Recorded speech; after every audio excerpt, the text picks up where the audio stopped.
We're on the third part of the BCI Defense Dagger 300 AAC Blackout rifle. Today I have a primary arms 3-9. It is the ACSS, and it's a reticle specially designed for 300 AAC Blackout. And by using this, I should be able to put some groups down that are a little bit more respectable, and we can move back again to a distance that probably is a little bit more meaningful.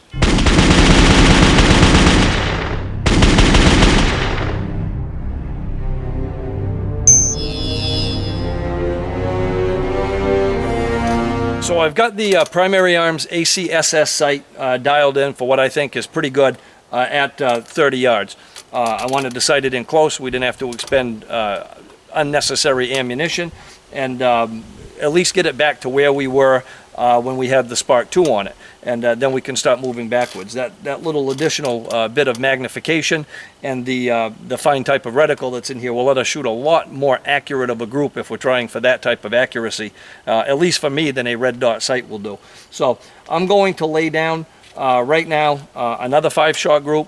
That way we'll have something on par with what we did the last time we were out, and then we'll start moving it backwards.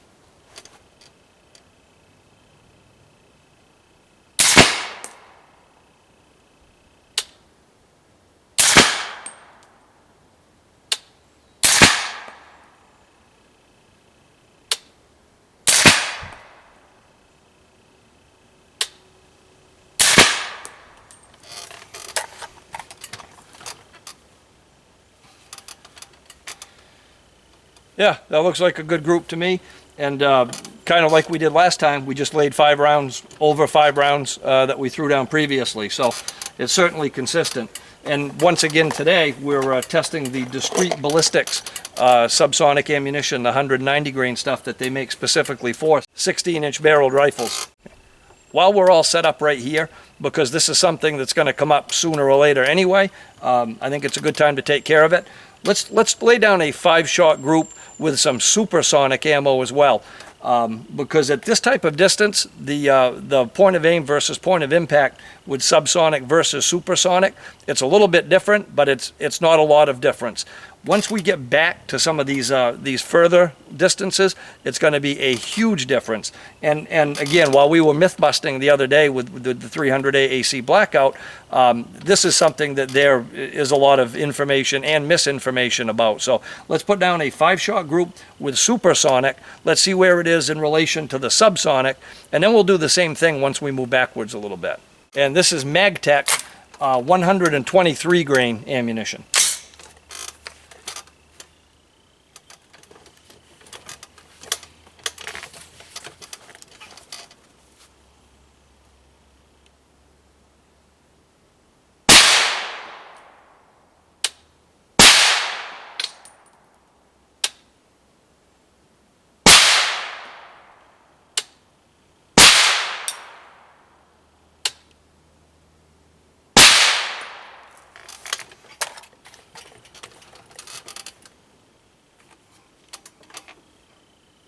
It's also very consistent at this distance, but you can also see it is consistently just a little bit higher.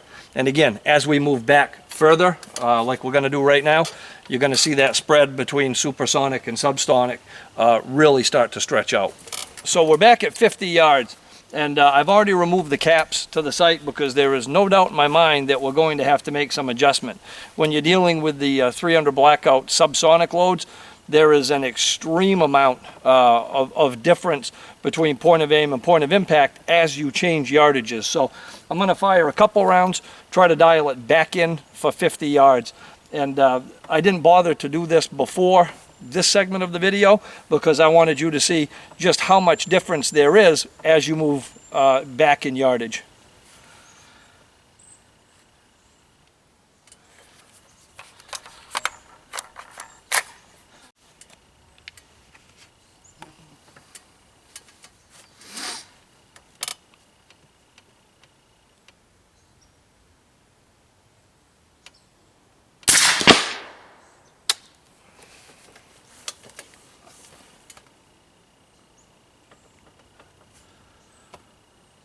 So at 50 yards, it looks like we're a few inches high.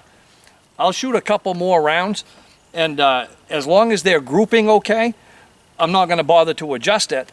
We'll just continue to go backwards, and because we're going to have to do it again, and at some point we're going to reach the point where they start dropping. So it doesn't make any sense to me to bring it down only to go back further and then have to bring it back up again.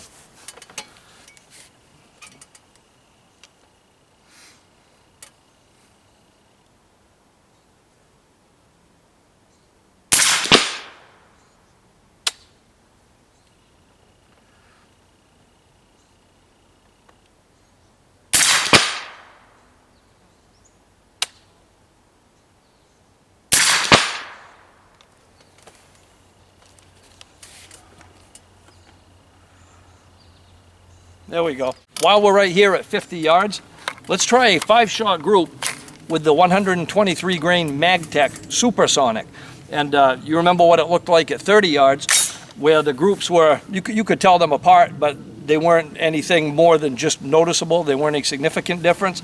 Let's see what the difference in the groups are at this distance, at 50 yards.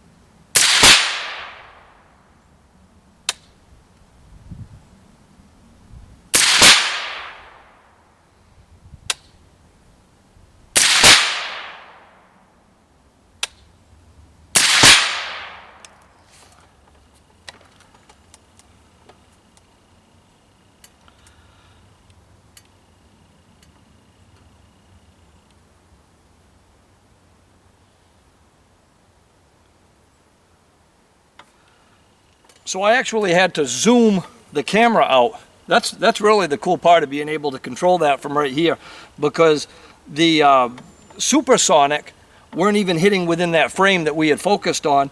They're hitting, I'll measure it, but it looks to be about 6 inches high from the bull, where the Subsonic was only a few inches high from the bull. Now you can really see the difference that it makes between the Supersonic and the Subsonic ammunition.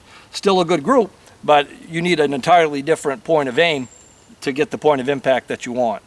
So now that we know that our point of impact is within where the camera is, I'm going to zoom it back in, and I'm going to try to shoot a 5-shot group instead of just those few sighting shots that we did at first.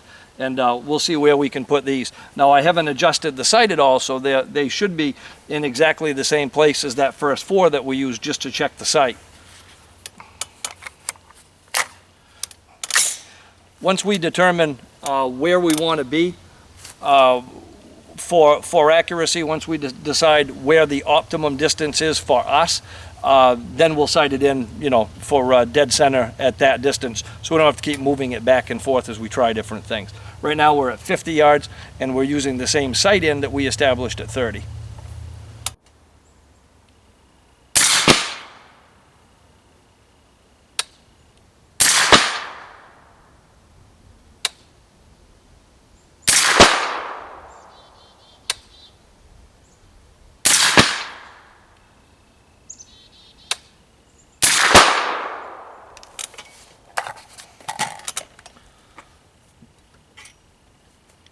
Everything looks good except for the one that I pulled. The 300 AAC Blackout is a wildly popular round, and there's a lot of information and there are a lot of questions about it. And I think that at 50 yards, the difference between the Supersonic ammunition point of impact and the Subsonic is really where it starts to become very, very obvious. And that's something that's really important with this gun, with the 300 platform, is you want to sight it in for the distance that you expect to utilize it.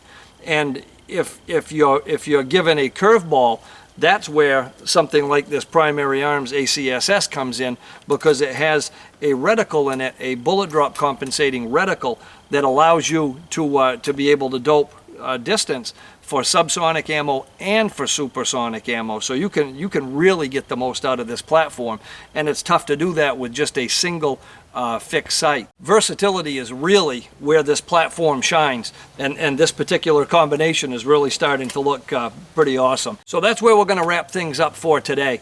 The next time we come out, we're not going to be on this flimsy table over on a pistol range. We're going to be on a nice sturdy bench over on the rifle range, and we'll dial it in. We'll see what we can do at 100 yards, and then we'll start moving past that. Now, something I keep forgetting to do that a lot of you keep asking me about, I apologize for not thinking of it. Yes, I wrote a book. It is called The Evolution of the Black Rifle. It is all about the AR-15 M16 platform firearms. It is a 20-year journey through upgrades and improvements, and it's about time to write a second edition, because the things that we go over in this particular book stopped maybe 6 or 8 years ago, and there have been enough upgrades and improvements and additions to this industry in the last 6 or 8 years to fill 5 more books just like it. You can get it at Amazon, or you can buy personalized copies directly from me, and I'll have the information in a link below the video. Sorry, I keep forgetting that. I'll try to bring it up more in the future. I hope you enjoyed this this short video. If you did, please click like, share us with your friends in your vast social media universe, subscribe to the channel if you don't already, and make sure you hit notify, because evidently people are not being notified when we upload videos like you've asked to be. Check us out over on Facebook at facebook.com/guntestvids, and visit us over on Patreon at the new community we're starting over there. Until next time, have fun and be safe.